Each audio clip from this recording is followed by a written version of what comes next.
யுவராணி. திருநெல்வேலி மாவட்டம் மேற்கு தொடர்ச்சி மலையில் அமைந்திருக்கும் களக்காடு முன்னந்திரை புலிகள் காப்பகத்திலிருந்து வனவிலங்குகள் இருக்கிறது. கடந்த சில வாரங்களாக அந்த வனவிலங்குகள் பாத்தீங்கன்னா மலை அடிவார பகுதியில் குறிப்பாக சில கிராமங்கள் புகுந்து அச்சுறுத்தி வந்த நிலையில் சிவந்திபுரம் என்ற கிராமத்தில் சுமார் 1000க்கும் மேற்பட்ட மக்கள் வசித்து வருகிறார்கள். கடந்த சில நாட்களாக இந்த மந்தி குரங்கா என்பது அந்த குடியிருப்பு பகுதியில் உணவுக்காக தண்ணீருக்காக தொடர்ந்து அந்த பகுதியில் வீடுகளை மேல்கூரையில் ஏறி மக்களை தொடர்ந்து அச்சுறுத்தி வந்ததன் காரணமாக கடந்த சில நாட்களாக ஒரு 3 பேரை, ஒரு மூதாட்டி மற்றும் இருவரை, ஒரு 3 பேரை தாக்கியது. துரத்தி அவர்களை கடித்து அவர்கள் கடந்த சில நாட்களாக அப்பாஸ் என்ற அரசு மருத்துவமனையில் சிகிச்சை பெற்று வந்தனர்.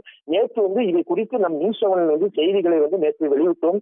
இந்நிலையில் வனத்துறை சார்பாக இன்று அந்த பகுதியில் பொதுமக்களை பார்த்து நடவடிக்கை எடுத்திருக்கிறார்கள். அந்த பகுதியில் அந்த காட்சியை தான் நாம் பார்த்துக் கொண்டிருக்கிறோம். அந்த பகுதியில் மந்தி குரங்குகளை பிடிப்பதற்காக கூண்டுகளை வைத்து வனத்துறை தொடர்ந்து நடவடிக்கை எடுத்து வருகிறார்கள். ஆனால் பொதுமக்கள் தொடர்ந்து இந்த வனத்துறை நடவடிக்கையாக இன்னும் கூடுதலாக நடவடிக்கை எடுக்க வேண்டும். இந்த மந்தி குரங்கு கடந்த சில மாதங்களாக இந்த மாதிரி மலை அடிவார பகுதியில் உள்ள கிராமங்களை தொடர்ந்து மக்களை அச்சுறுத்தி வருவதன் காரணமாக பொதுமக்கள் யாரும் பகல் நேரங்களில் குழந்தைகளை வெளியே கொண்டு வருவதற்கோ அல்லது வீட்டுகளில் இருப்பது ஒரு அச்சமாக இருப்பதாக அவர்கள் தெரிவித்திருக்கிறார்கள்.